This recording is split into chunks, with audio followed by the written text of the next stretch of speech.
Hello everyone! This position comes from a real chess game that was played in the ongoing Chess World Cup. And the white pieces was played by the Lithuanian Grandmaster Titas Stremavičius, and the black pieces was played by the American Grandmaster Wesley. And if you didn't know, the World Cup is a knockout format, meaning if you lose, you go home, and the finalist gets to qualify for the candidates. And here, Wesley, who had the black pieces, thought that he was losing. So he stopped the clock and resigned. And this was a total shock for everyone who was using a chess engine, because the engine said that this was actually a draw. Wesley gave up in a drawish position. And I also want to mention that even though we are seeing this puzzle from White's point of view, it is actually black to play and make a draw here.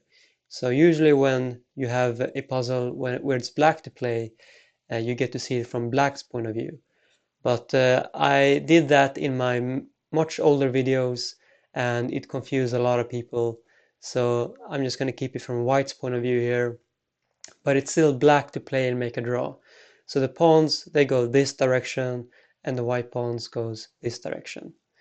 Okay, so you can pause the video and try to find how can black force a draw here, and then come back and I'll show you the solution. Best of luck.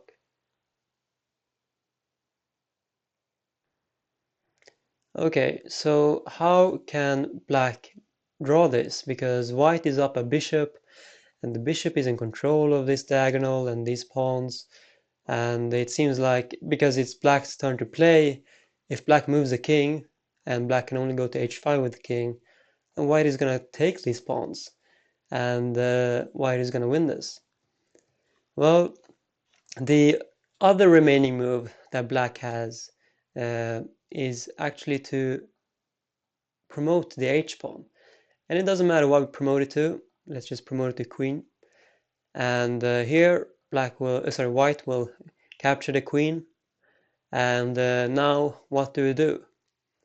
Here the only continuation is to play king to h3.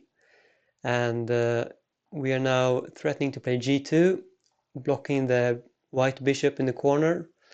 If white tries to make a run for these pawns, we can play g2 or king to h2, doesn't matter. We can play g2, it's easiest.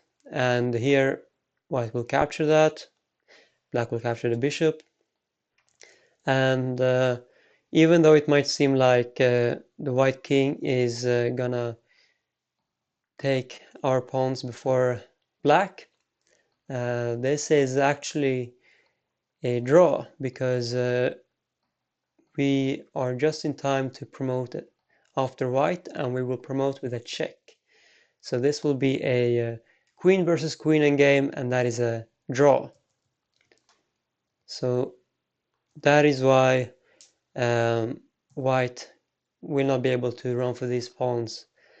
So white will play king to f3 instead. So if we play g2 now, white will just capture that and white will win. So what do we do now? Here we play king to h2. We're threatening this bishop. White has to play bishop to g2, otherwise white will lose the bishop. And now what? Well, the only move we have is king g1, so there's not much to look at. And what's so nice about this is that, yes, we are allowing white to capture the pawn, but when white does capture the pawn on g3, the black king has no squares. This is a stalemate. This is a stalemate. So white cannot take this pawn here.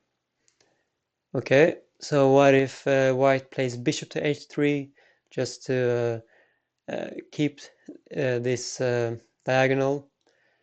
Okay, so what do we do now? If we play g2, then white will just capture that. So that's not good.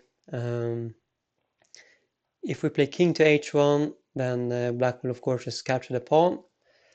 So we have to play king to h2 here. Okay, here white will play bishop to g2. And now we can just go back and forth like this.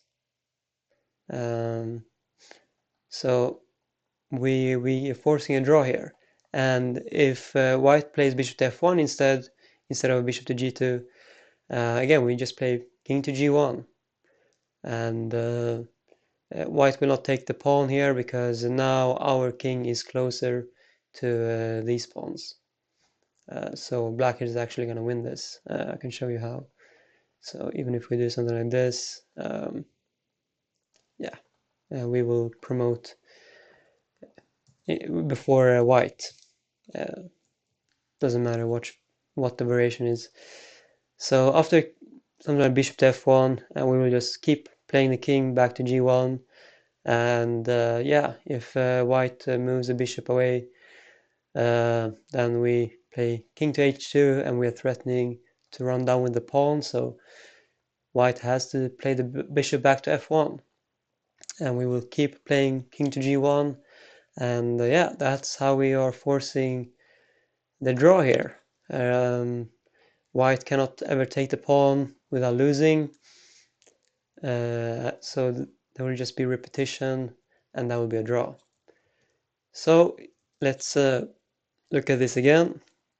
The first move was to sacrifice the h-pawn. Doesn't matter what we promote it to. White will have to capture that, and then we can play king to h3. And after king to f3, we play king to h2. And now we're threatening the bishop first of all, and then we can play king to g1. And yeah, that's a draw. If you found any of this, let me know in the comments, and I'll see you in the next puzzle. Have a nice day, everyone. Bye.